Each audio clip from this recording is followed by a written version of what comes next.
So, y'all wondering how to make a good deck? Well, we got some suggestions for ya.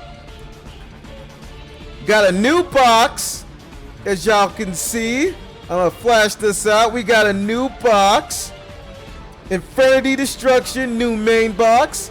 We got some new archetypes. You scroll up here.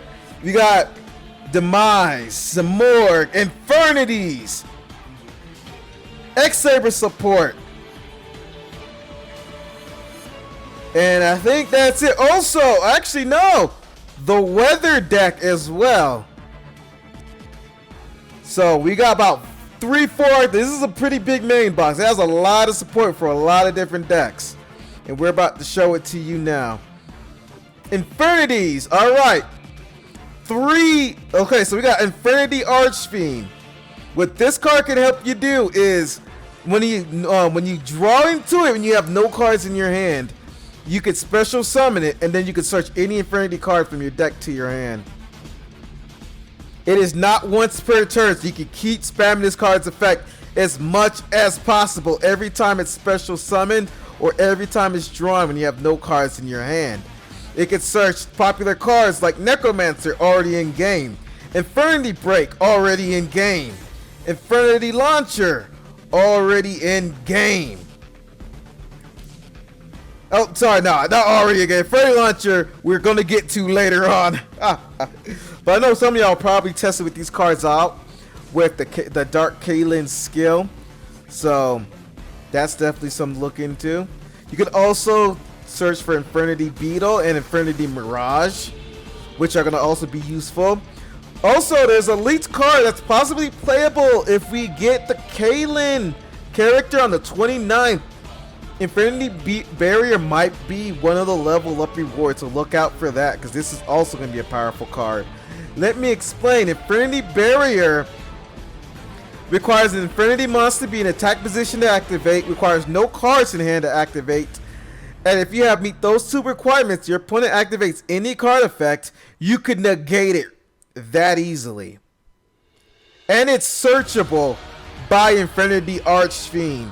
There's also something to look into. Broken. We get at least one of these cards.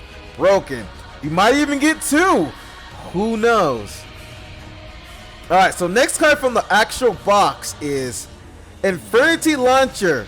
You're going to want to play this at 3, just like Infernity Archfiend. It's an SR, because Konami always thought, let's make some of these other UR cards in a box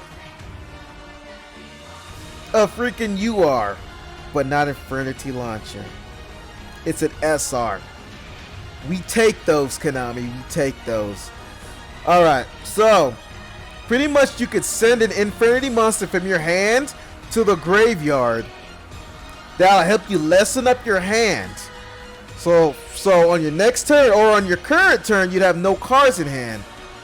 And then if you have no cards in hand, you can special summon up to 2 Infernity monsters from the graveyard. Yes, 2 Infernity monsters, any Infernity monsters from your graveyard. Also can be searched by Infernity Archfiend. Yes. So let's say you just draw an Infernity Archfiend with no card in hand. Special summon it, search for a launcher. Special summon cards from your graveyard.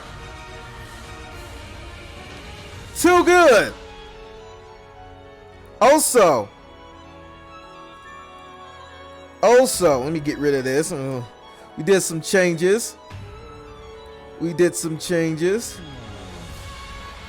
Alright, it's not once per turn, just like Archfiend. You can keep using this card. So let's say you special summon Archfiend again. Summon another one. You could do it again. You could use Launcher more than once. If you could use all 3 of them in one turn, you can. This is such a busted card. It special summons Archfiend to get its effect to search for another card.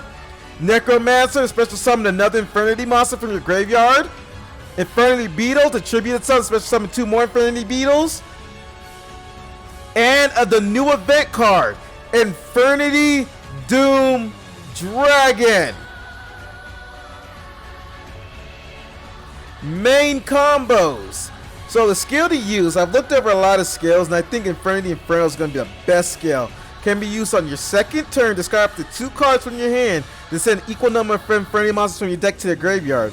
So you could choose Archfiend, and then you could special summon it with Launcher, to where you could use its effect and start the combo.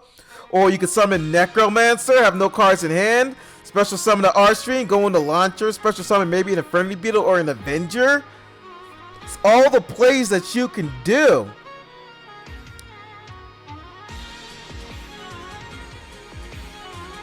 Your turn 1 setup in back row. So we were thinking if this cards can only be activated on your turn 2, you're gonna want some setup. So let's say you go first, run a lot of back row. Some good back rows such as Fiendish, Floodgate, Canadia, Ballista Squad. I've tested it out with cards like Karma Cut, Animargeki Break, and things that discard. But you run out of cards in your hand really quick depending on how you built this deck. So it might be better just to use cards that don't minus you, just to have you survive for a turn or two, so you could use your skill and be able to set up to go all out on your opponent. Turn 2, yep, discard a card that you can bring back with either Necromancer, Launcher, or Mirage. Like I was saying earlier, have a card in your hand, ditch Archfiend from your hand, ditch another Necromancer from your hand, just so you can special summon them with these 3 cards. Avenger, Beetle. You can start, like I said, like using the skill could actually be to your benefit, because if you know what you want to bring out with Launcher, the skill will allow you to do that. Because you get to choose whatever cards to put into your graveyard, which creates really good play making skills. So that's another reason why I think this skill is probably going to be the more used one in Infernities. Possible card to use. Infernity Archer, we do not have it in the game yet, but you can attack your opponent's life points directly if you have no cards in your hand. It's 2,000 attack. Also, it's level 6, so this card in Infernity Beetle makes, you already know it, Infernity Doom Dragon. Also, you can also make 100 Eyes Dragon, Synchro Boss Monsters. So I know I've been talking about Infernity Doom Dragon for a lot. Let's explain what it actually does. Okay, so Infernity Doom Dragon, it destroys a monster on your opponent's side of the field. It inflicts damage equal to half of the destroyed monster's attack, but it cannot attack if it activates its effect. So how are we going to get into some of these cards? Well, let's get into that, shall we? Level 6 Synchro. Infernity Beetle, Archfiend, and Beetle will equal level 6 Synchro. You need this for 100 Eyes Dragon. 100 Eyes Dragon needs a Fiend Tuner and non-tuner, actually no, it's a Dark Tuner and non-tuner Fiend monster. So, if you need a non-tuner Fiend monster at level 6, Archfiend calls your boy. Right here. That's what you're going to need to do to get into 100 Eyes Dragon. But for Infernity Doom Dragon, this card's even better, because you could go into Brionic and summon Infernity Beetle and still go into it. So you could use generic level 6s to go into Doom Infernity Dragon. Here's another way to go into your level 8s. Infernity Archfiend, Avenger, and Necromancer. All you need is Necromancer to go into this. All you gotta do is dump Archfiend and Avenger to the graveyard. Summon Necromancer, special summon Archfiend, have no cards in hand, grab your what does it call it? Grab your Launcher, special summon an Avenger, or you could just do this with Avenger. If all 3 of these are in the graveyard, go Avenger, special summon Necromancer and Archfiend, Necromancer, special summon Avenger. With these 3 cards, you could go into either 100 Eyes or Infernity Doom Dragon. Yeah, I'm always forgetting the names, Nate River. It's crazy. That's fine, though, because you guys know Choppa always comes back. Now, I know some people have been asking me questions, but Choppa, What if you have Necromancer and 2 Infernity Beetles on the board? Fine. Let me give you some options. You could play Armades, Fiend Synchro, Black Rose Dragon, level 7, or Chaos King Archfiend, which you can also bring out, which switches the attack with its defense of that face-up monster. Sorry, of the face-up monster that it's battling. So you can cock your opponent a little bit there. But the problem is, you don't want to have all these other ones. All your main focus should be level 6s and level 8s. It can take too much space in the extra deck.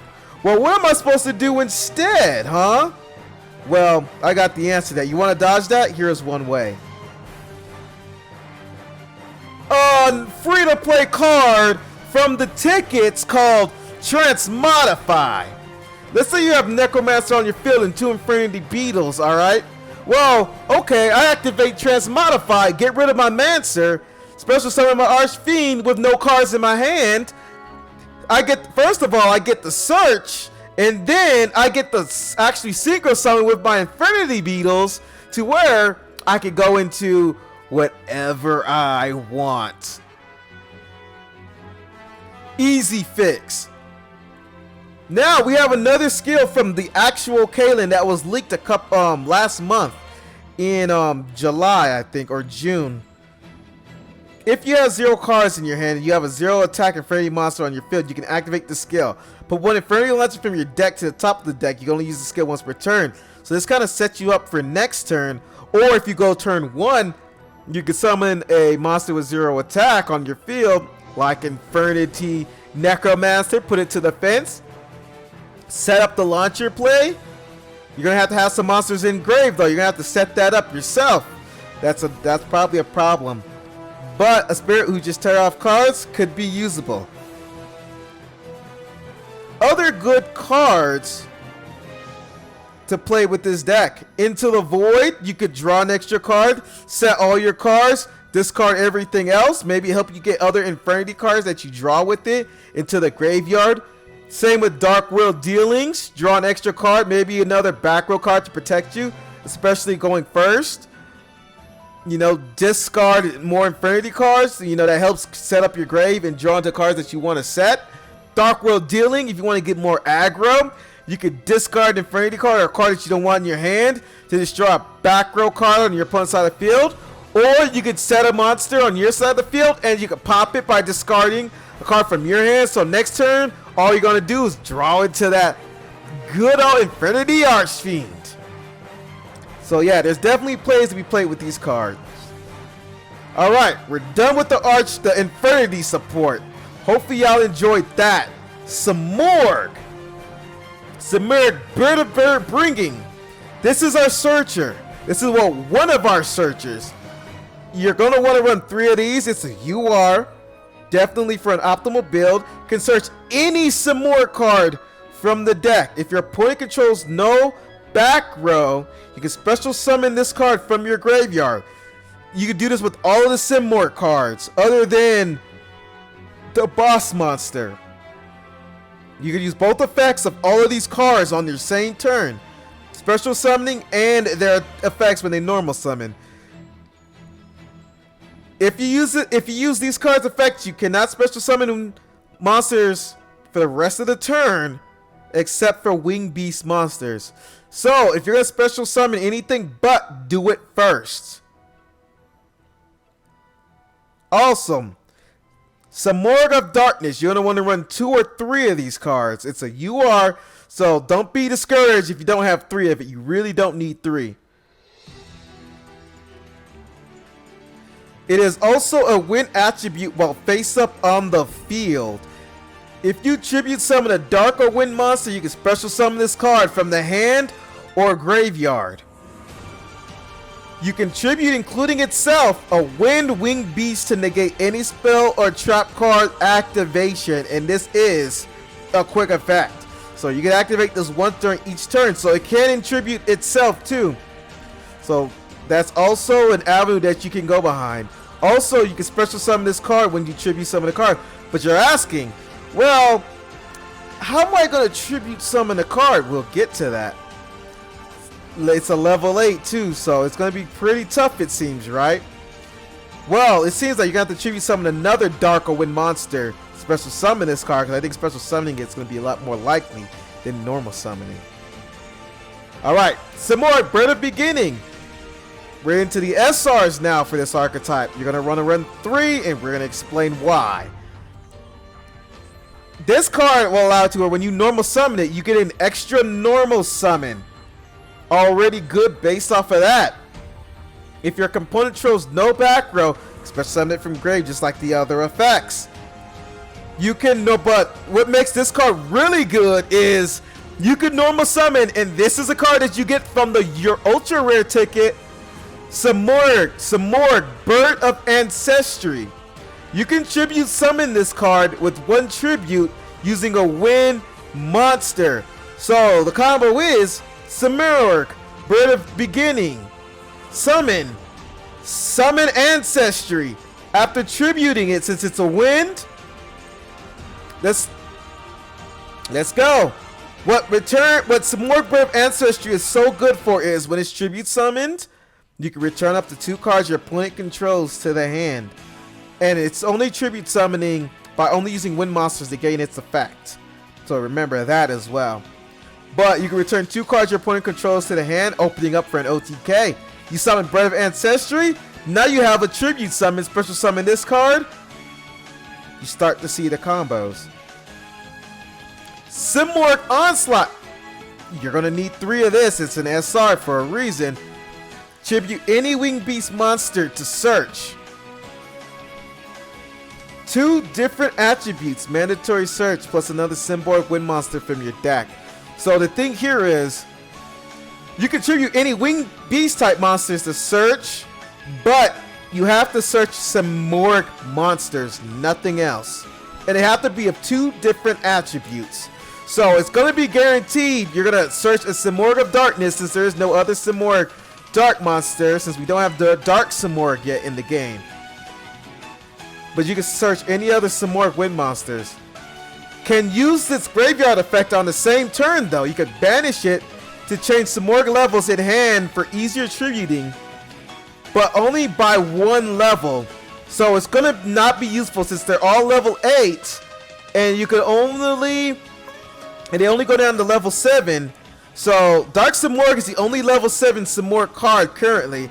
And that will go to level 6, which makes it 1 tribute, but we don't have it in the game. So I won't see its banishing from graveyard effect to be that much better anytime soon. But who knows? Let's get into the rares now, right? Simorgh, Bird of Protection. So this card will hit a back row on normal summon. That's about all it really does. I don't think you're going to really need it as much as like the other cards. Run it if you have room. Good free-to-play option, but that's about it. Maybe you can help cut some back row. Maybe against Dark Magician Circle or something like that. Simorgh, Bird of Calamity. It's a rare. Can send a Simorgh Onslaught to change levels to the graveyard, so that might see some future play. Same thing, run if you have the room. Don't see it being used too much or needed too much other than milling and special summoning fodder. You can send Darkness for setup potential next turn, maybe. Main combos, useful skills. Quick as the wind. You use Cosmic Cyclone, hit a back row, activate the skill, Rising Air Current. Now all your wind monsters gain 500 extra attack. As I was saying earlier, trigger Cosmic. Here's another thing that was mentioned: Harpy's Hunting Ground.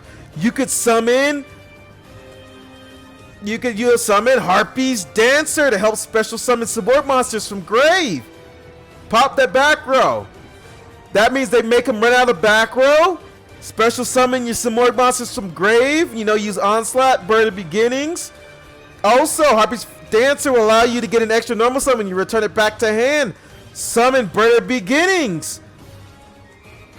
Activate, get a normal summon in. Summon Ancestry after you hit all the back row. You know, you could search them out through Onslaught. Very good. The very good combination with the skill there. Discard any other Simorgh card. Search this combo. It's Ancestry plus Darkness. If your opponent doesn't have any hand traps and they're bare no back row, Normal summon, beginning, like I was saying earlier. Tribute beginnings, ancestry, send 2 cards to the hand. Darkness, special summon. Turn 1 hand, activate Cyclone or Trune, 3-card combo if you're lucky. 5600 attack, lethal. Like I was saying earlier, Harpy's Feather, Harpy's Dancer, pop opponent's back row, return to hand, get an extra summon with either Ancestry or Beginning. Beginning or Harpy's Dancer can bring out Ancestry. You can also get another search with Beginning if you have a bad hand. Alright, other good cards to consider. Cock-a-doodle-doo, special summon it, summon Ancestry. Harpy's Dancer, we went over that. Lady Ninja, yay! Send a wind monster from your hand to the graveyard. Send a whole back row to the hand. And then special summon the wind Simorgh monster to the field. Dinotherium, same thing as Cock-a-doodle-doo, special summon it. We've already went over Cosmic Trune for the back row. Swamp Mirror, it could change its attribute and its type. So you could use this for Ancestry. It's in the card trader, free to play option. Now we're on to the Weather Painters. 3X, you're going to want 3 of these cards, the UR. This card is when you normal summon it. You can search for any weather spell and trap card face down from the deck, which means you can pretty much activate it unless it's a trap that same turn. During the standby phase, special summon it after being banished by the wallet card effect. Now all of them have that same effect. When they're banished to use an effect, you get to special summon them. So on to the next one. The Weather Snowy Canvas, 3X, super rare. It searches for the weather card from the deck, any card. It has to banish itself to search, so it gives the monster. I know there's been confusion with the weather cards. What these things do, the spells and the traps, what they do is they give the weather monsters on the field on the same column adjacent from them their effects. So this will give, for example, this will give Snow an extra monster effect. And it will give it this effect. This monster will have to banish itself to be able to search a card from the deck. It can activate on either player's turn. So if you need to get that monster out from the field, or you want to just search a card during your opponent's end phase, you can do it because it's a quick effect. The Weather Thundery Canvas. You need 3 of these as well, and you'll see why. It's an SR. You can return that monster that battles with the monster with this card's effect to the hand, but banish that monster. Remember, it's going to give that monster the effect. So if the Painter Thunder battles an opponent's monster, you can banish them both. Well, you banish the Weather Painter and send that monster to your opponent's hand. Cyclone do hurt these cards though, so watch out for that. It's just a trap, not a quick effect. Sorry, I'm thinking of the wrong card. The Weather Painter Thunder, you're going to want 2 or 3 of these. And this card is going to be very good for this deck. You know why? Because it swaps out a weather spell or trap or any continuous spell or trap with another from the deck. It's not a quick effect, so only use it on your turn though, so remember that as well. So you can combo with a lot of cards just to get your searching. The Weather Painter Sun, 2 or 3, just because it's an extra monster for free to play options. Special summon itself from graveyard by sending of the weather spell or trap cards you control to the grave. So it's also just another monster to use, 1600 meter, not bad. The Weather Cloudy Canvas. It's a quick effect. It gives your monster the effect to target half a monster's attack on the field. It's a quick effect, so you can use it when your opponent either attacks or summons to keep them from attacking over you. The Weather Painter Cloud, it's a normal. Good free to play option right here. 1 to 2, maybe 1, just for the recycling of the Weather ST when When one on the field is sent to the graveyard, it adds recycles 2 and adds them onto the field. Yep. Auroral Canvas.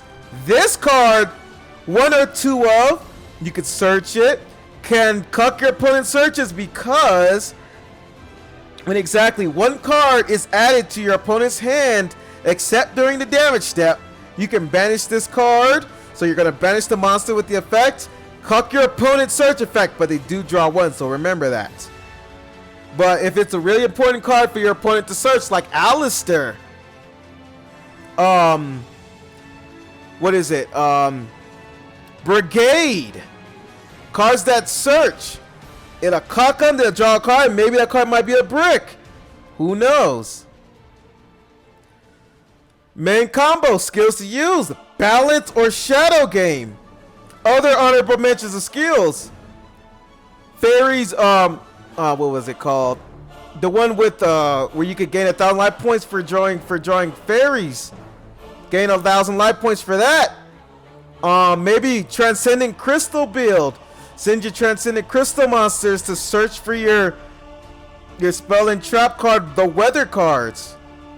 Interesting there. Now let's talk about the combos. This is an easy 1-card combo. The Weather Painter Snow, summon, searches canvas. From there, canvas will give you any of these spells and traps. Valhalla, Hollow the Fallen. You can use Valhalla, Hollow the Fallen, special summon the Weather Painter Thunder. Now remember what I said. The Painter Thunder can get rid of any continuous spell and trap cards on the field. And you need to get rid of Hollow the Valhalla because you need to have a monster. I mean, you have to have a Weather spell and trap card to be on the same column as Weather Painter Thunder. So you're going to get rid of it. Search from your deck any of these cards from your deck. So that gives you a good little advantage right there. You could search. You could put back to hand. Cuck. Half. Let's go. Other good cards to play in this deck, since this deck seems to be more of a stallish control deck, Fiendish Chain is going to be good. Also, it's a continuous trap. You can send it to grave to search for any of the weather cards. Lava Golem, if you want to make a stall burn deck with Shadow Game, unfortunately, you can play Lava Golem. Regulation of the Tribe, another continuous trap card. You could stall with the weather cards and then send it to the graveyard. Easy to search for another card. Here's some other good cards that you guys are considering teching in. Summoning Curse, your opponent loses 500 each time they special summon a monster. And you can get rid of this too. Another continuous spell. And this is for cards that mill, like Lightsworn. If a card your opponent controls sent from the deck to the graveyard, target 1 card in either player's graveyard, shuffle it into the deck. This could also help you recycle your own cards with Earth Shattering event as well. So look at it like that again. Also, neither player can send cards from the deck to the graveyard for the rest of that turn after that resolves. What's going on, OG Cal? Really good stuff right there. Armageddon or Oblivion. Yes, Demise King of Army. I've been waiting for this card. Just to do my OTK combo with this card. You guys have no idea. You're gonna want to run 3 of this in any deck. If you're gonna run an Armageddon made deck, you're gonna want to run 3 of this card. It's a UR. It needs to pay half your life points to activate its effect. It has a Judgment Dragon effect. You can pop all cards on the field except itself. So this card would be good at initiating skills. Master of Rights again. You can activate Master of Rights again. So this card can help put some skills up. Ruin Queen of Oblivion. I'm not putting any limit on how much you're going to run in this card because I doubt you're even going to run this card. I don't like it. Not that good. You would most rather have Armageddon. But its effect is it attacks twice after destroying a monster by battle. That's it. 2300 attack. Don't expect much from it. Now we got the younger versions of them. Demise Agent of Armageddon. It's a rare. Level 4. If this card is ritual summoned, it has non-targeting destruction on one face-up monster your opponent controls. So if you manage to be able to ritual summon this card out with ease, then non-targeting destruction can be beneficial. If sent to the graveyard from the field, you target another ritual monster, then ritual monsters can't be chained by your opponent while that monster that it targeted is face up on the field. So it's probably good against negation and things like that, but I wouldn't see it being used too much. Ruin Angel of Oblivion can attack monsters twice. If sent to the graveyard from the field, target another ritual monster and your opponent can activate effects when ritual monsters attack. So it stops battle phase traps or monsters effects that activate during the attack declaration. So here's its ritual spell, Cycle of the World. Can only ritual summon, demise, or ruin. Can exceed levels when ritual summoning. So that's going to be useful. It's not absolute. Can search End of the World and recycle demise or ruin from the graveyard to your hand. End of the World is the card that gets searched by cycle. This is the generic ritual for them.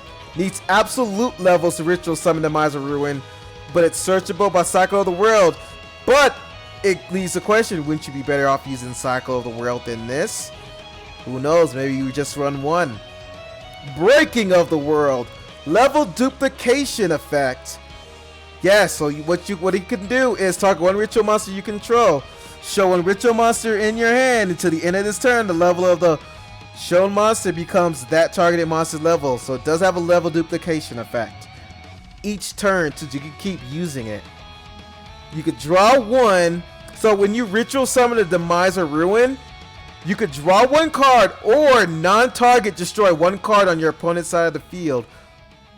Very good secondary effect. If you can be able to spam that out, that could be pretty good. But Armageddon already pops anyway, so I don't know how useful it is. Probably why it's a normal. So the skill that comes to me automatically is Master of Rites. You lose 1,000 life points. Search your demise or your ritual spell. But let me show y'all another combo. All right, Gear Town Blue Eyes Armageddon OTK. 4-card combo, but you could use other cards with this as well. So here's the combo. Advanced Ritual Art, Demise King of Armageddon, activate Gear Town. So you send a Blue Eyes from grave, summon Armageddon, activate Gear Town. Armageddon effect activates, pop everything on the field. Let me go down, pop the Gear Town, now you special summon Reactor. Now you have lethal. You can also run Silver's card to special summon the Blue Eyes for a TCG OTK. That would be literally 8.4k on board. Hatronade and Cyclone could be good for the background. Also, another notable skill, Armageddon. Use 2,000 life points, lose half your life points. Attack for lethal with just Armageddon, doing double battle damage. For 4,800 attack, for 4,800 life point damage, for faster wins with one direct attack. Other good cards, Cyclone for enabling the skill, Senju Sonic Bear gets you chain all those for searches. Also an alternative, this card. You could definitely use this card to do it too. It's already in the game. It is called Contract with the Abyss. You could summon either Ruin or Armageddon with this card. All right, on to the X-Saber support. So we got Arabellum, which is a UR, which shouldn't be a UR. So you're probably gonna want one or two of these in any deck, in all honesty. So you really don't mind getting 3 of these. It's another X-Saber level 3 tuner. I think this is our 3rd level 3 tuner, our 2nd one in the game. You can discard a random card from your deck, from your opponent's hand, if it attacks directly. Can work with Psychic Tracker. Summon this card, special summon Psychic Tracker. Get a monster boosted at level 6. Gotham's Emergency Call.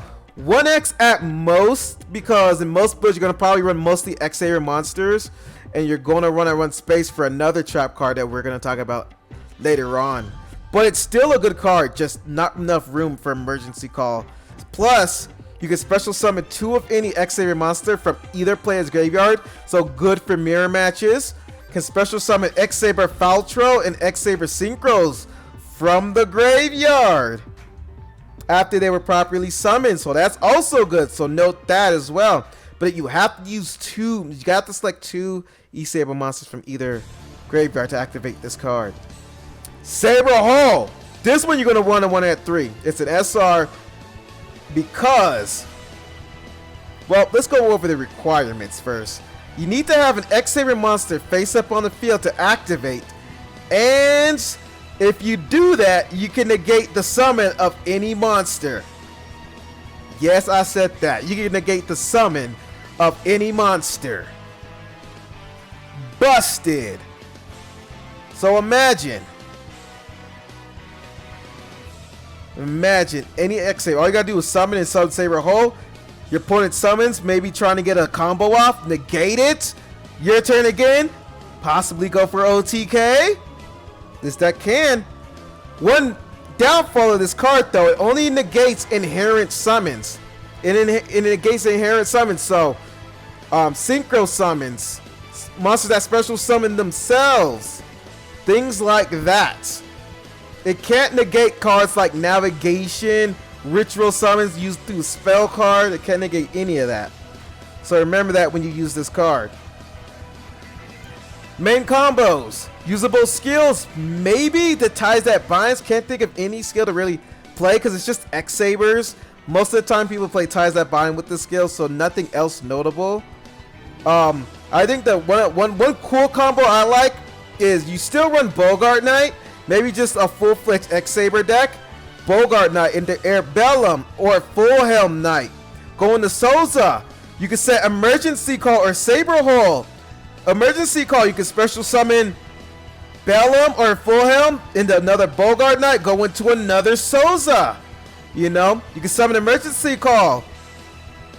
Here's a good one. Or Saber Trap Hole. You know, you got a Synchro to go into to use Saber Trap Hole on. Then next turn you come out doing more plays. Now we're all familiar with, from the Stardust box hopefully, the Dark Soul plus Psychic Wielder combo going to Hyunlei. And even this even sets you up for Saber Hole, or if you get another X-Saber in the graveyard, Gotham's Emergency Call. But Saber Hole, man, seems to be a lot more playable with other techs in the deck.